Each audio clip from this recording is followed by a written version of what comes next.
Olá, pessoal do Café com Leitura e você? Vamos agora aos sintomas que demonstram medo da perda do amor. 3 sintomas que demonstram medo da perda do amor. O primeiro é o ciúme. O hábito de suspeitar de amigos e de criaturas amadas sem qualquer prova razoável ser motivo suficiente. Hábito de acusar a esposa ou o marido de infidelidade sem motivo. Suspeita geral de todos, sem fé absoluta em ninguém. 2. Encontrar defeitos. Hábito de encontrar defeitos em amigos, parentes, sócios comerciais e seres amados, a menor provocação ou sem causa alguma. 3. Jogo. Hábito de jogar, furtar, enganar e aproveitando outras oportunidades perigosas para conseguir dinheiro para os seres amados, com a crença de que o amor pode ser comprado. Hábito de gastar além dos meios ou incorrer em dívidas para dar presentes a quem se ama com o intuito de causar impressão favorável. Insônia, nervosismo, falta de persistência, fraqueza de vontade, falta de autocontrole, falta de confiança em si mesmo, mau gênio. Você teme a velhice? De modo geral, esse temor provém de 2 fontes. Em primeiro lugar, está o pensamento de que a velhice pode trazer pobreza. Em segundo lugar, e muito mais comum, de ensinamentos falsos e cruéis do passado, muito bem misturados com fogo e enxofre, e outras superstições, astutamente planejadas para escravizar o homem pelo medo. No temor básico da velhice, o homem tem 2 razões sólidas para a apreensão. Uma nascida da desconfiança em relação aos seus semelhantes, que poderão se apossar de todos os bens terrenos que possui, outra originada dos quadros terríveis que seu espírito guarda do mundo do além. A possibilidade de doença, mais comum na velhice, também é causa que contribui ao temor da idade provectada. Erotismo também contribui para o medo da velhice, pois ninguém se alegra com a ideia da diminuição da atração sexual. A causa mais comum de medo da velhice está ligada à possibilidade de pobreza. Asilo não é palavra bonita. Arrepia a todos os que encaram a possibilidade de ter de passar os últimos anos numa instituição para velhos pobres. Outra causa que contribui ao temor da velhice e à possibilidade de perda de liberdade e independência, pois a idade avançada pode trazer a perda tanto da liberdade física como da econômica. 4 sintomas que demonstram medo da velhice. 1. Diminuição prematura de ritmo. Tendência de diminuir o ritmo por volta dos 40 anos, idade da maturidade mental, e de desenvolver um complexo de inferioridade, acreditando-se decadente devido à idade. 2. Desculpas pela idade. Hábito de falar como quem se desculpa de estar velho, só por ter avançado a idade de 40 ou 50 anos. Ao contrário, dever-se-ia expressar gratidão por se ter alcançado a fase da sabedoria e da compreensão. 3. Perda da iniciativa. Iniciativa, imaginação e autoconfiança se perdem quando se acredita falsamente que se é velho demais para exercer tais qualidades. 4. Disfarçar-se de jovem. Hábito de adotar vestuários e maneiras de gente moça, o que só causa ridículo diante de amigos e estranhos e é bastante comum. Você teme a morte? Para alguns, esse é o temor básico mais cruel. A razão é óbvia. A terrível angústia do medo, ligado ao pensamento da morte, pode ser atribuída em muitos casos a fanatismo religioso. Os supostos pagãos temem menos a morte que os civilizados. Durante milhares de anos, o homem continua fazendo as perguntas não respondidas. De onde e para onde? De onde venho e para onde vou? Em épocas menos esclarecidas no passado, os estatutos e hábeis eram rápidos em oferecer respostas a essas perguntas, por determinado preço. Vem à minha tenda, abraça a minha fé, aceita meus dogmas e te darei a entrada que te admitirá diretamente ao céu quando morreres. Proclama um líder do sectarismo. Permanece fora da minha tenda e o diabo te levará e te queimará por toda a eternidade. A ideia do castigo eterno destrói o interesse na vida e torna a felicidade impossível. Conquanto um líder religioso não possa fornecer salvo-conduto ao céu, nem, por falta de tal disposição, permitir que o infeliz desça ao inferno, essa última possibilidade parece tão terrível que o próprio pensamento toma conta da imaginação, de maneira tão realista que paralisa a razão. É causa o medo da morte. Atualmente, o temor da morte já não é tão comum quanto era, na época em que não havia ainda as grandes universidades. As cientistas lançaram as luzes da verdade sobre o mundo e essa verdade está libertando rapidamente homens e mulheres do terrível medo da morte. As jovens que frequentam as universidades e outras instituições de ensino não se impressionam facilmente com o fogo e o enxofre. Com o auxílio da biologia, da astronomia, da geologia e outras ciências afins, os temores da Idade Média, que dominavam a mente humana, foram dissolvidos. O mistério consiste apenas de duas coisas: energia e matéria. Em física elementar, aprendemos que nem a matéria, nem a energia, as únicas realidades que o homem conhece, podem ser criadas ou destruídas. Tanto a matéria como a energia podem ser transformadas, mas nunca destruídas.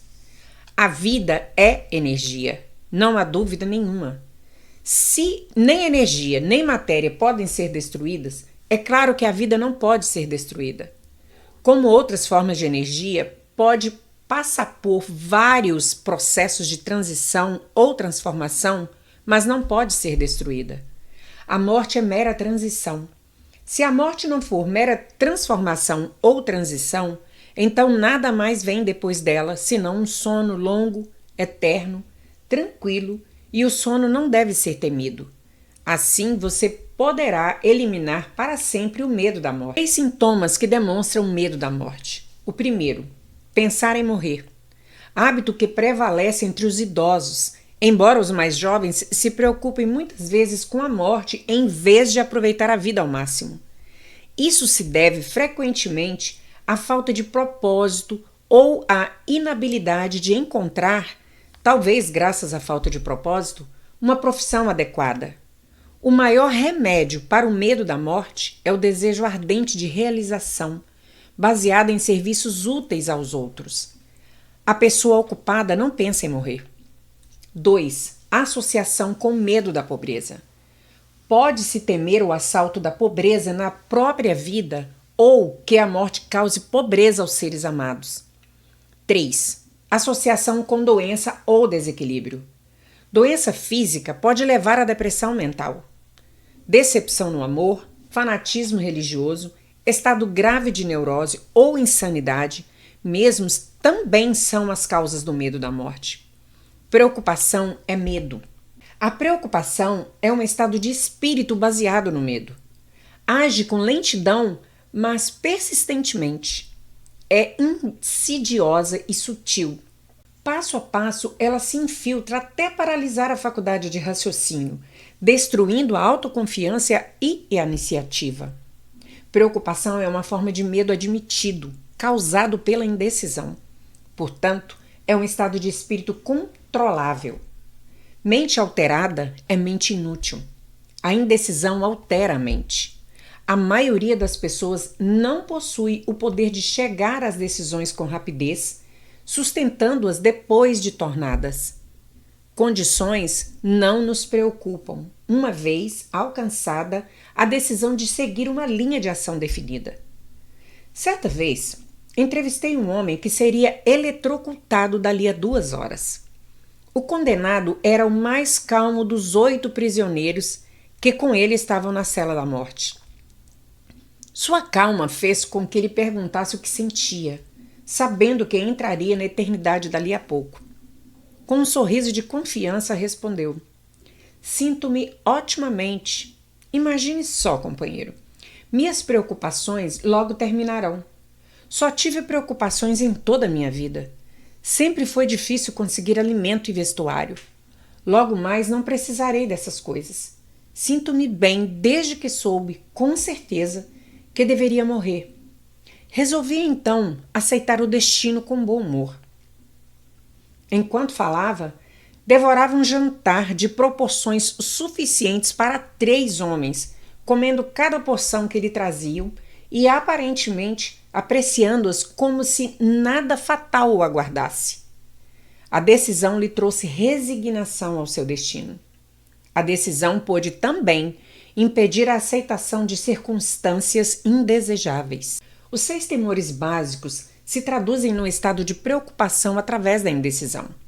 Liberte-se para sempre do medo da morte, chegando à aceitação, à decisão de aceitar a morte como um acontecimento inevitável.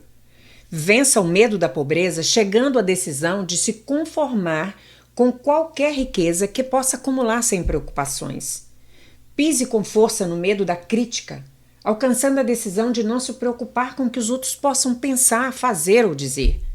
Elimine o medo da velhice, tomando a decisão de aceitá-la não como desvantagem, mas como bênção que traz sabedoria, autocontrole, compreensão desconhecidos à juventude.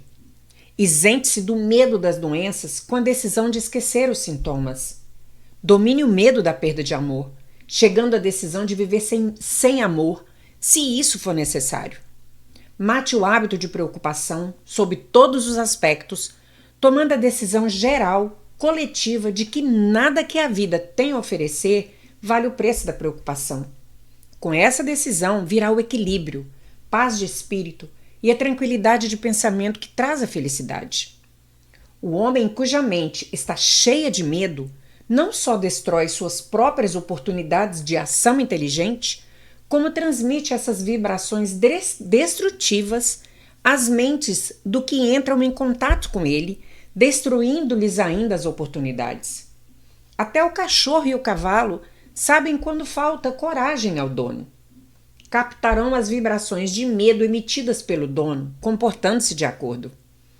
Mesmo descendo a escala da inteligência, no reino animal, encontra-se essa mesma capacidade de captar as vibrações do medo. Pensamento que destrói.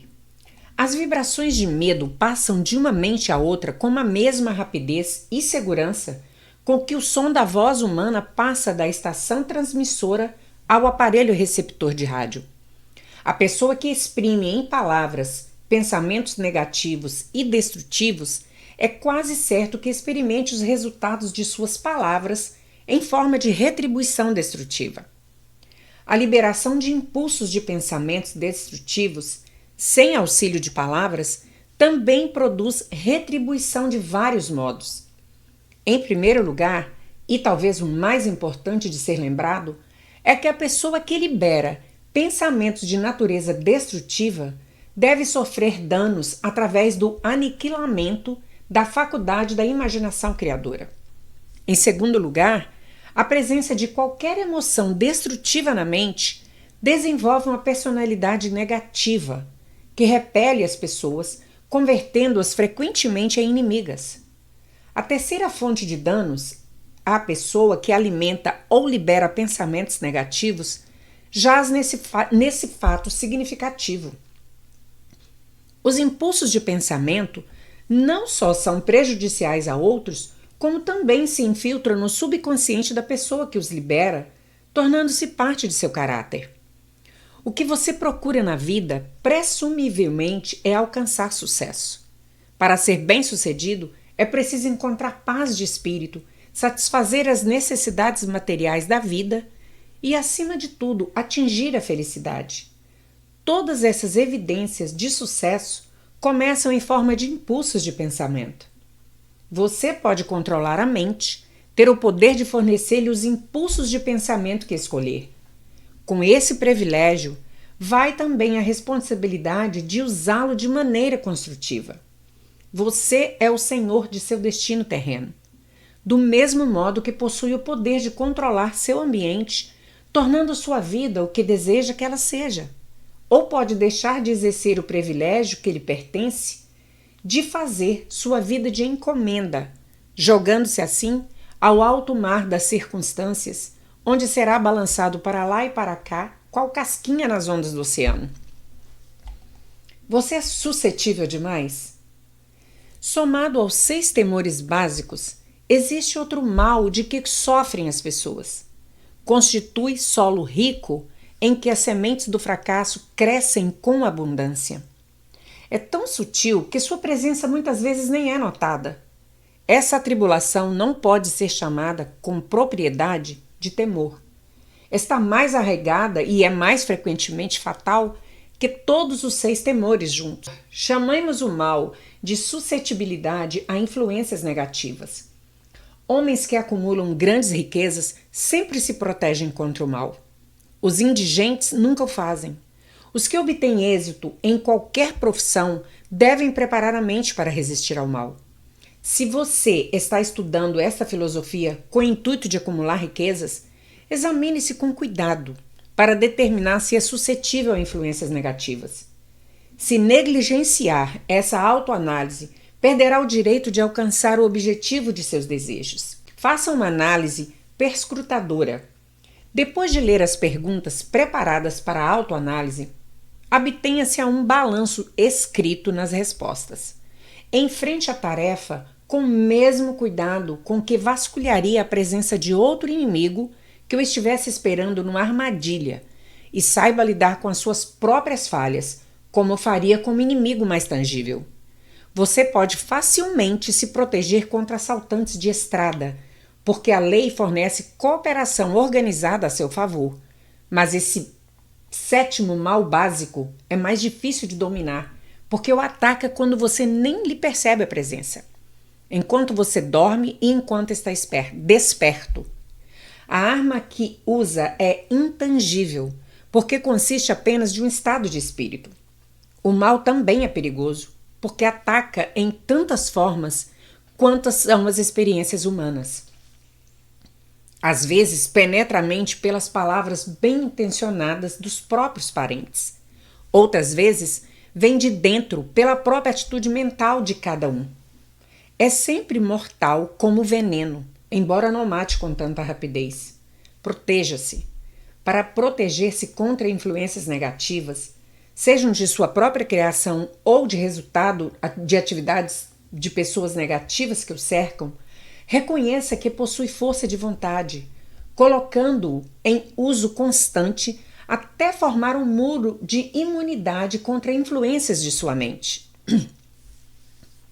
Reconheça o fato de que você e todo ser humano são, por natureza, preguiçosos, indiferentes e suscetíveis a sugestões que se harmonizam com suas fraquezas.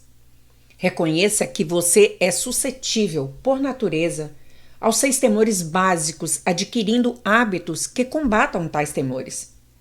Reconheça que influências negativas muitas vezes se exercem sobre seu subconsciente, o que torna difícil de captá-las e conserve a mente fechada contra as pessoas que o deprimem ou desanimam de algum modo. Falta uma limpeza no armário de remédios, jogando fora os comprimidos e pare de alcovitar resfriados, dores e doenças imaginárias. Procure deliberadamente a companhia de gente que a influencie a pensar e agir por si. Não espere aborrecimentos, pois eles têm o costume de não desapontá-los. Sem dúvida, a fraqueza mais comum dos seres humanos é a de deixar a mente aberta à influência negativa dos outros. Essa fraqueza é ainda mais prejudicial porque a maioria das pessoas não reconhece que carrega consigo a maldição e os que reconhecem deixam de corrigi-la ou recusam a se corrigir o mal até que se torne parte incontrolável de seus hábitos diários. Para ajudar aos que se querem ver como realmente são, foi preparada essa lista de perguntas. Leia-as e dê as respostas em voz alta, para que você possa ouvir a própria voz. Isso lhe facilitará ser franco consigo mesmo. Pense antes de responder. Você se queixa com frequência de sentir-se mal e quando isso acontece, qual a causa? Encontra defeitos nos outros à menor proporção. Comete erros frequentes em seu trabalho e, se é assim, por quê? É sarcástico e ofensivo ao conversar? Evita deliberadamente a companhia de qualquer pessoa e, se sendo assim, por quê? Sofre muito de indigestão? Se sofre, qual a causa? A vida lhe parece fútil e o futuro sem esperança? Gosta da sua profissão? Se não, por quê? Sente com frequência autocompaixão? Se sente, por quê? Sente inveja dos que o superam? A que dedica mais tempo? A pensar no sucesso ou no fracasso? Está ganhando ou perdendo confiança em si mesmo à medida que envelhece? Aprende algo de valor dos erros cometidos? Permite que algum parente ou amigo o preocupe? Se é assim, por quê? Acontece às vezes estar nas nuvens e outras vezes nas profundezas do desespero? Quem exerce sobre você a influência mais inspiradora? Qual a causa? Tolera influências negativas ou desanimadoras, podendo evitá-las? Não se importa com a aparência pessoal? Sendo assim, quando e por quê? Aprendeu a afogar as mágoas ficando ocupado demais para que o aborreçam? Chamar-se-ia de Maria vai com as outras se permitisse aos outros pensarem por você? Quantos distúrbios evitáveis o aborrecem e por que os tolera? Recorre à bebida, narcóticos ou cigarros para acalmar os nervos? Se é assim, por que não tenta a força de vontade em lugar deles? Alguém o caceteia e por quê? Uau! Vamos tratar de responder aí todas essas perguntas. Vou ficando por aqui. Por favor, se você ainda não está inscrito neste canal, faça-o agora. Clica no sininho para você ser notificado todas as vezes que a gente subir um novo vídeo e nos vemos no próximo vídeo. Até mais!